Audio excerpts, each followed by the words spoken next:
जितना जरूरी पूजा करना होता है उससे भी ज्यादा जरूरी होता है कथा सुनना। तो आज की इस वीडियो में मैं आपको सकट चौथ के व्रत में हर घर में सुनी जाने वाली कथा सुनाऊंगी। कथा बहुत ही ज्यादा महत्वपूर्ण है, कथा को बीच में आप नहीं छोड़ना, अंत तक अवश्य सुनना। तो आइए सकट चौथ व्रत की कथा सुनते हैं। कथा सुनने से पहले देखिए, सबसे पहले आप गणेश जी का पूजन कर लें, हाथ में कुछ तिल ले लें और पास में ही एक जल का लोटा भर के रखें। कथा सुनते समय हुंकारे अवश्य भरें। तो आइए कथा सुनते हैं। एक बार एक गांव में एक बुढ़िया रहती थी। बुढ़िया बहुत ज्यादा गरीब थी। उस बुढ़िया के एक बेटा था। बुढ़िया का बेटा गांव के पशुओं को जंगल में चराने ले जाता और बदले में जो भी चराई मिलती उसी से उनका घर चलता था। इसी तरह से दिन कट रहे थे। एक दिन बुढ़िया के बेटा जब पशुओं को चराने जंगल में जा रहा था तो रास्ते में उसकी चाची ताई मिल गई और बोली कि बेटा, तुम तो सारा दिन जंगल में पशु चराते फिरते हो, तुम्हारी माँ घर में बैठ के पकवान बना बना के खाती है। लड़का बोला, ऐसा तो हो ही नहीं सकता। तब चाची ताई बोली कि तुम्हें भरोसा ना हो तो आज थोड़ी देर पहले जाके देख ले, खुद अपनी आंखों से देख लेना। लड़के ने सोचा, ठीक है, देखने में क्या हर्ज है। लड़का जिस समय अपने घर रोज जाता था उससे थोड़ी देर पहले आ गया। उस दिन सकट चौथ का व्रत था और बुढ़िया तिलकुट बना रही थी। कढ़ाई चढ़ा रखी थी और तिल भून रही थी। अब ये देखकर लड़के ने सोचा कि मेरी ताई चाची तो ठीक कह रही थी, मैं तो जंगल जंगल भूखा प्यासा पशु चराता फिरता हूँ, मेरी माँ तो पीछे पकवान बना बना कर खाती है। उसको ताई चाची की सीख लग गई थी। लड़का बोला, माँ मैं तो घर से निकलूंगा। माँ बोली, बेटा क्या बात हुई जो तूने ऐसा सोचा? बेटा बोला कि माँ, मैं तो चला जाता हूँ जंगल में, तुम पीछे पकवान बना बना के खाती हो, मुझे खिलाना तो दूर तुम बताती तक नहीं हो। अब मैं इस घर में नहीं रहूंगा, मैं तो जंगल में जाऊंगा। बुढ़िया ने बहुत समझाया कि बेटा आज सकट चौथ का व्रत है इसलिए तिलकुट बना रही थी, लेकिन बेटा नहीं माना। बुढ़िया समझ गई ये किसी का सिखाया पढ़ाया गया है, ये नहीं रुकेगा। बेटा जाने लगा तो बुढ़िया ने कहा कि बेटा ये सकट चौथ व्रत के तिल हैं, ये तुम अपने साथ ले जाओ, जहाँ भी भीड़ पड़े मुसीबत पड़े तिल पूर के बैठ जाना। अगर मैं तुम्हारे नाम के व्रत करती होंगी तो मुसीबत टल जाएगी। लड़के ने तिल हाथ में लिए और वो चल दिया। चलता चलता एक जंगल के पास पहुंच गया। अब जंगल में गया तो देखा कि सामने एक बहुत बड़ा शेर खड़ा है। शेर ने रास्ता रोक लिया। लड़के ने सोचा कि आज तो मेरा मरना तय है। डर के मारे कांपने लगा। डर के मारे सबसे पहले इंसान को अपनी माई की याद आती है, तो उसे भी अपनी माँ की याद आ गई। माँ याद आते ही माँ के दिए तिल याद आ गए। तिल पूर के वहीं बैठ गया और बोला कि हे सकट चौथ माता, अगर मेरी माँ मेरे नाम के व्रत करती है तो ये शेर गाय बन जाए और यहाँ से चला जाए, नहीं तो मेरी मृत्यु आज तय है। जैसे ही उस लड़के ने ऐसा बोला वैसे ही शेर गाय बन के पूंछ हिलाता चला गया, क्योंकि बुढ़िया तो अपने बेटे के नाम के ही व्रत करती थी। अब वो राम राम कहता हुआ आगे चल दिया। आगे गया तो देखा एक बहुत बड़ी नदी रास्ते में उफान करती हुई आ रही थी। अब उसने सोचा कि अगर मैं नदी पार करूंगा तो डूब के मर जाऊंगा, क्योंकि नदी का बहाव बहुत तेज है, तूफान आया हुआ है, और अगर मैं ये नदी पार नहीं करूंगा तो रात हो गई है, पीछे जंगल है, जंगली जानवर मुझे नहीं छोड़ेंगे, मुझे खा जाएंगे। आगे कुआं पीछे खाई, फिर याद माई की आई। अब तो तिल पूर के वो बैठ गया और बोला कि हे सकट चौथ माई, अगर मेरी माँ मेरे नाम के व्रत करती थी तो ये नदी 2 हिस्सों में बट जाए और मुझे रास्ता दे देगी, नहीं तो आज तो मेरा मरना तय है। अब जैसे ही कहा नदी 2 हिस्सों में बट गई, उसे रास्ता मिल गया, क्योंकि बुढ़िया तो उसी के नाम के व्रत करती थी। नदी पार करके दूसरी नगरी में पहुंच गया। वहां देखा कि एक बुढ़िया पूड़े बनाती जाए और रोती जाए। अब उसने बुढ़िया से पूछा कि हे माई, पूड़े बना रही हो इसका मतलब कोई खुशी है, और साथ में रो रही हो तो तुम दुखी क्यों हो? ये खुशी और दुख एक साथ कैसे? अब बुढ़िया बोली कि हे बेटा, कैसे बताऊं, हमारी नगरी में हर छठे महीने आव पकता है और आव में एक इंसान की बलि दी जाती है, उसे आव में बिठाया जाता है। हर घर से रोज एक का नंबर आता है। आज मेरे घर का नंबर है और मेरे एक ही बेटा है। आज मेरा बेटा आव में मर जाएगा, इसलिए मैं दुखी हूँ। ये सोचकर मैं रो रही हूँ और आज मेरे बेटे का आखिरी दिन है, आखिरी बार उसके लिए भोजन बना रही हूँ तो कुछ अच्छा बना के खिला दूं, इसलिए मैं पूड़े बना रही हूँ। अब बुढ़िया का बेटा बोला, माई अगर मैं तेरे बेटे की जगह चला जाऊं तो तू ये पूड़े मुझे खिला देगी? बुढ़िया बोली, बेटा पूड़े तू चाहे जितने खा ले, चाहे सारे खा ले, पर यूं कौन किसी की आई में जाता है? वो बोला, ना माई मैं चला जाऊंगा। भरपेट पूड़े खा के वो सो गया। रात को सैनिक बुलावा लेके आए। अब बुढ़िया कभी कुंडी खटकाए, कभी चिमटा बजाए, कभी बासन खड़काए, वीराने पुत को कैसे जगाए। अब आवाज सुन के लड़का उठ गया और बोला, माई आ गए? बुढ़िया बोली, हाँ बेटा आ गए।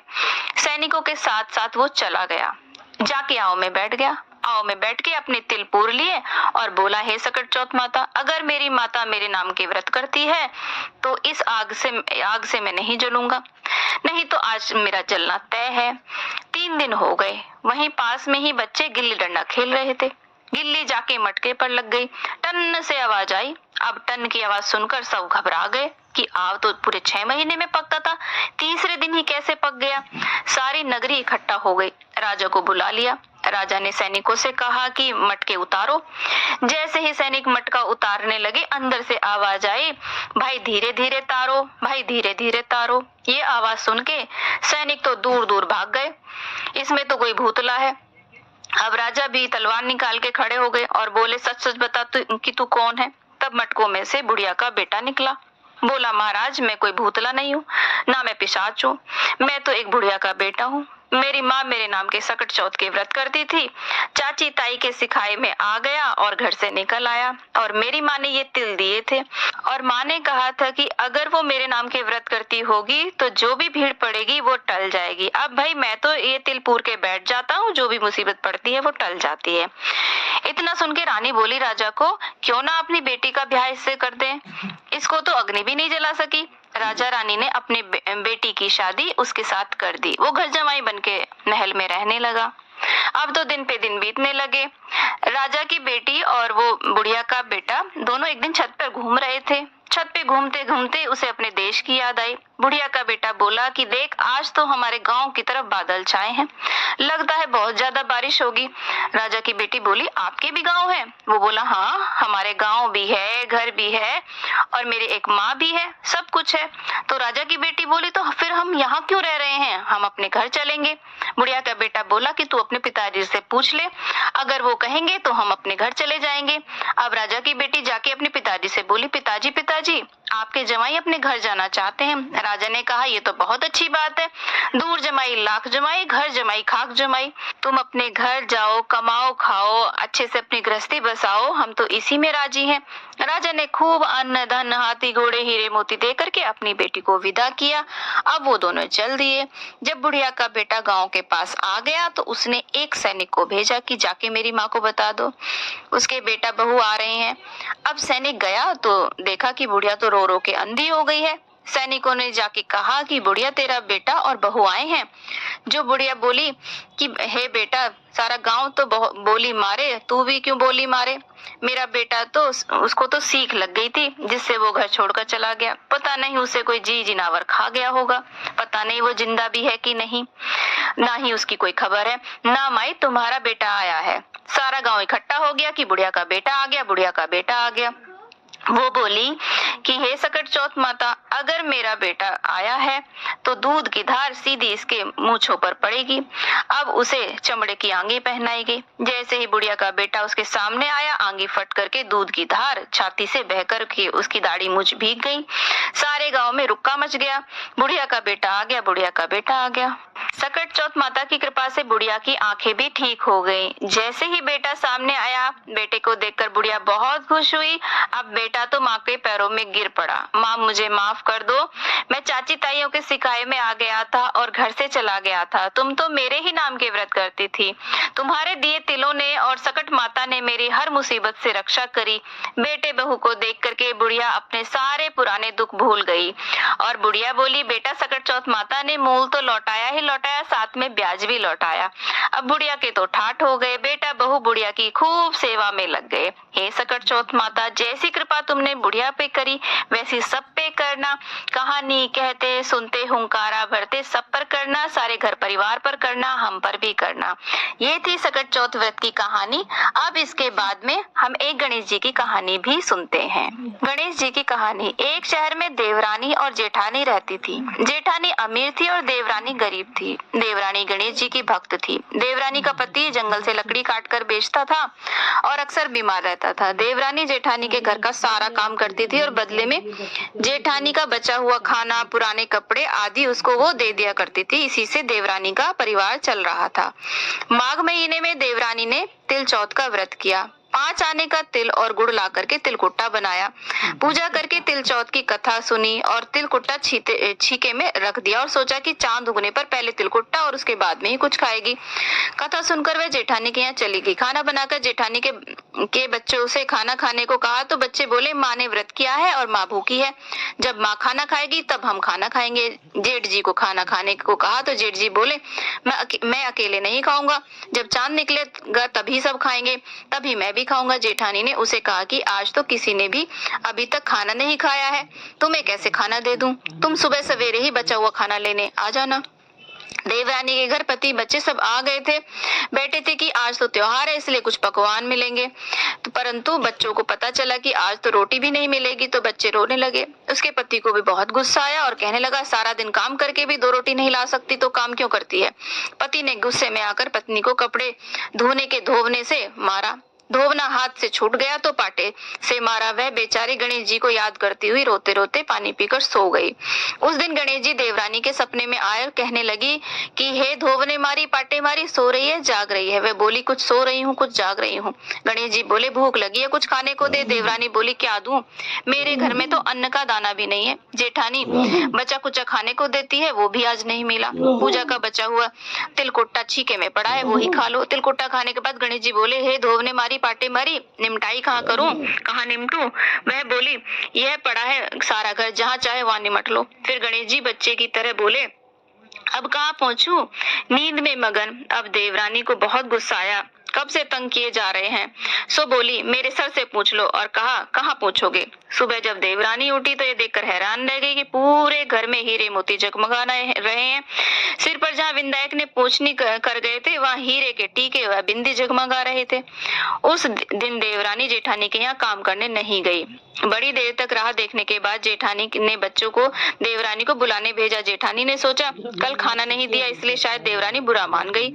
बच्चे बुलाने गए और बोले चाची चाची चलो, माँ ने बुलाया है, सारा काम पड़ा है। देवरानी ने जवाब दिया कि अब उसे काम की जरूरत नहीं है, अब तो उसका ही काम कोई कर दे। घर में सब भरपूर, गणेश जी की आशीष से सब कुछ है। बच्चों ने घर जाकर माँ को बताया कि चाची के घर में तो हीरे मोती जगमगा रहे हैं। जेठानी दौड़ी दौड़ी देवरानी के पास आई और पूछा कि ये सब कैसे हुआ। देवरानी ने उसके साथ जो भी हुआ वो सब कह डाला। घर लौटकर जेठानी अपने पति से बोली कि तुम मुझे धोवने और पाटे से मारो। उसका पति बोला कि भली मानस, मैंने तो कभी तुम पर हाथ भी नहीं उठाया, मैं तुम्हें धोवने से और पाटे से कैसे मार सकता हूँ। वह नहीं मानी और जिद करने लगी। मजबूरन पति को उसे मारना पड़ा। उसने ढेर सारा घी डालकर चूरमा बनाया और छीके में रख दिया, सो गई।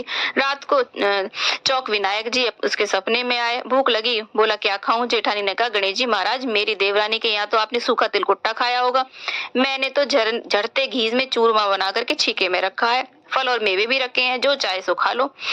बाल स्वरूप गणेश जी बोले अब निपटू कहाँ। जेठानी बोली उसके यहाँ तो टूटी फूटी झोपड़ी थी, मेरे यहाँ तो कंचन महल बने हुए हैं, जहाँ चाहे वहां निपटो। फिर गणेश जी ने पूछा अब कहाँ पहुंचू। जेठानी बोले मेरे ललाट पर बड़ी सी बिंदी लगाकर पहुंच लो। धन की भूखी जेठानी जब सुबह जल्दी उठ गई तो सोचा घर में हीरे जवाहरात से भर चूक मिलेगा, पर देखा तो पूरे घर में गंदगी फैल गई है, तेज बदबू आ रही है, उसके सिर पर बहुत सी गंदगी लगी है। उसने कहा हे गणेश जी महाराज आपने यह क्या कर दिया, मुझसे रूठे और देवरानी पे टूटे। जेठानी ने घर की सफाई करने की बहुत कोशिश की लेकिन गंदगी फैलती ही गई। जेठानी के पति को मालूम चला तो वह भी गुस्से से भर गया। बोला तेरे पास इतना सब कुछ था फिर भी तेरा मन नहीं भरा। परेशान होकर चौथ के गणेश जी से मदद की विनती करने लगी। गणेश जी ने कहा देवरानी ने से जलने के कारण तूने जो किया था उसी का तुझे ये फल मिला है। अब तू अपने धन में से आधा धन यदि उसे दे देगी तभी सब साफ होगा। उसने आधा धन बांट दिया, किंतु मोहरों की एक हांडी चूल्हे के नीचे गाड़ दी। उसने सोचा किसी को पता नहीं चलेगा और उसने उस धन को नहीं बांटा। उसने कहा, हे गणेश जी, अब तो ये सब निपटारा निपटाओ। वे बोले, पहले चूल्हे के नीचे गड़ी मोहर की हांडी सहित ताक में रखी हुई 2 सुई के भी 2 हिस्से कर दो। इस तरह गजानन ने बाल स्वरूप में आकर के सुई जैसी छोटी सी चीज का भी बंटवारा किया और अपनी माया समेटी। हे गणेश जी महाराज, जैसे आपने देवरानी पे कृपा की वैसे सब पर करना, जैसे जिठानी पर कोप किया वैसे किसी पर मत करना। कहानी कहने वाले, सुनने वाले, हुंकारा भरने वाले सब पर कृपा करना। जय गणेश जी महाराज। इस तरीके से दोनों कथा सुनने के बाद में हम जल का लोटा अर्घ्य दे देते हैं और जो तिल हमने हाथ में लिए थे उन्हें अपने पल्लू में बांध लेते हैं और थोड़े से तिल हम जल के लोटे में डाल देते हैं, थोड़े गणेश जी को अर्पित कर देते हैं। तो फ्रेंड्स, ये थी सकट चौथ की कहानी। अगर आज का ये वीडियो आपको अच्छा लगा, ज्ञानवर्धक लगा, तो प्लीज वीडियो को लाइक शेयर, चैनल में सब भरपूर गणेश जी की आशीष से सब कुछ है। बच्चों ने घर जाकर जय हो गणेश बाबा की। जैसे आपने इन दोनों पर कृपा किया वैसे सब पर कृपा करना। कहानी कहने वाले, सुनने वाले सब पर कृपा करना। जय हो गणपति बप्पा मोरया, मंगल मूर्ति मोरया, गणपति बप्पा मोरया। जय गणेश, जय गणेश, जय गणेश देवा, माता जकी पार्वती पिता महादेवा। जय गणेश, जय गणेश, जय गणेश देवा, माता जकी पार्वती पिता महादेवा।